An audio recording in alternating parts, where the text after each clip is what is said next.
এই দুইটা হাওয়াই মিঠাইয়ের দাম নাকি 40 টাকা। হ্যাঁ তো 40 টাকা হতেই পারে, তাই বলে গায়ে হাত তোলা কি হয়েছে? কিসের 40 টাকা? আর সবচেয়ে বড় কথা হলো আমার মুখে মুখে তর্ক করছিল, তাই দিছি একটা। স্যার দেখেন, আমার দুটা হাওয়াই মিঠাইয়ের দাম 20 টাকা করে 40 টাকা হয়, কিন্তু ম্যাডাম আমারে 20 টাকা দিছে, আবার তার উপর আমারে থাপ্পড়ও দিল। না না, তুমি এই কাজটা কিন্তু একদম ঠিক করনি। আরে বেচারি হাওয়াই মিঠাই বিক্রি করে সংসারটা চালায়, কয় টাকায় বা লাভ করে? তুমি সামান্য 20 টাকার জন্য মেয়েটির গায়ে হাত তুলে? হাত তুলেছি, বেশ করেছি। আর আমি টাকার জন্য ওর গায়ে হাত তুলিনি, আমি ওর ব্যবহারের জন্য ওর গায়ে হাত তুলেছি। বুঝতে পেরেছি, আসলে বড় লোকের মেয়ে তো, বাবার তো টাকা পয়সার কোনো অভাব নেই। কখন তো রাস্তায় এসে এই সমস্ত বিক্রি করনি? টাকা পয়সা কিভাবে রোজগার করতে হয়, মানুষকে কিভাবে সম্মান দিতে হয়, এটা পর্যন্ত তুমি শেখো নাই। এই হাওয়াই মিঠাই লাগবো, হাওয়াই মিঠাই। আই মেয়ে, দুটা হাওয়াই মিঠাই দাও। এই লন আপা।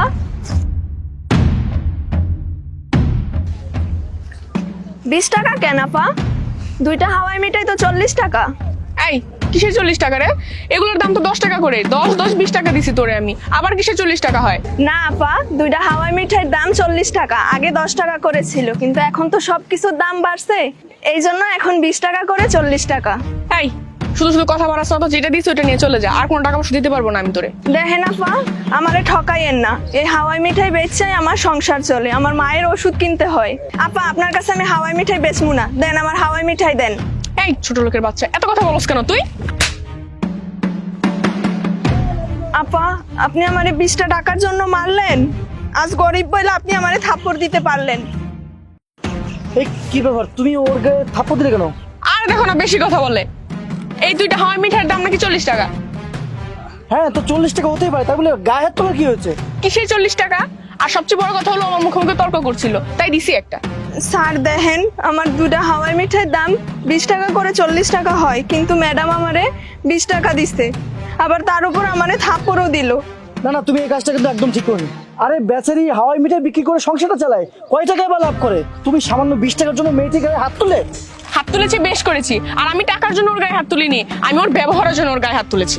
বুঝতে পেরেছি, আসলে বড় লোকের মেয়ে তো, বাবার তো টাকা পয়সার কোনো অভাব নেই। কখন তো রাস্তায় এসে এই সমস্ত বিক্রি করনি? টাকা পয়সা কিভাবে রোজগার করতে হয়, মানুষকে কিভাবে সম্মান দিতে হয়, এটা পর্যন্ত তুমি শেখো নাই। আজকে যদি ওই মেয়েটার মতো রাস্তায় দাঁড়ায় দাঁড়ায় এই সমস্ত বিক্রি করতা, টাকা পয়সা ইনকাম করে সংসার চালাইতে হইতো, তাহলে বুঝতে পারতা যে মানুষকে কিভাবে সম্মান করতে হয়। বুঝতে পারছো? তুমি একটা ছোট লোকের সামনে আমাকে অসম্মান করে কথা বলতেছো। হ্যাঁ করলাম, কারণ তুমি এটা বাধ্য করছো।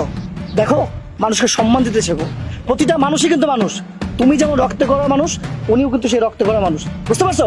আজকে ওর পরিস্থিতির জায়গা তো তোমার পরিস্থিতি এরকম হতে পারতো, বাবা অসুস্থ থাকতে পারতো, ফ্যামিলিটা নিজের দায়িত্বে চালাতে হতে পারতো। তখন কি করতে? একবার ওর জায়গায় নিজেকে দাঁড় করে দেখেছো যে কেমনটা লাগে? দুনিয়াটা কত কঠিন, তুমি তো বুঝবে না জীবনটা কত কঠিন। ওই মেয়েটা ঠিকই বোঝে। ওই মেয়েটার জায়গায় যদি তোমাকে আজকে রাস্তা দাঁড়িয়ে এগুলো বিক্রি করতে হতো, তুমিও ঠিক জীবনটাকে বুঝতে পারতে। বুঝতে পারছো? মানুষকে সম্মান দিতে শেখো। আসলে শোনো, আই এম সরি, আমার এই কাজটা তোমার সাথে করা ঠিক হয়নি। একটা মেয়ে হয়ে আমি তোমার এই ব্যাপারটা আমার বোঝা উচিত ছিল। আমি আমার ব্যবহারের জন্য তোমার কাছে অনুতপ্ত, তুমি প্লিজ আমাকে ক্ষমা করে দিও। ঠিক আছে আপা, আমি কিছু মনে করি নাই, আপনি যে আপনার ভুল বুঝতে পারছেন এটাই অনেক। শুনুন, আপনি আপনার মায়ের জন্য কিছু কিনে যাবেন, হ্যাঁ? আর ওর পক্ষ থেকে আমি সরি বলছি আপনাকে, প্লিজ কিছু মনে করবেন না, হ্যাঁ? স্যার আপনি অনেক ভালো মানুষ। আচ্ছা ঠিক আছে, চলো তাহলে।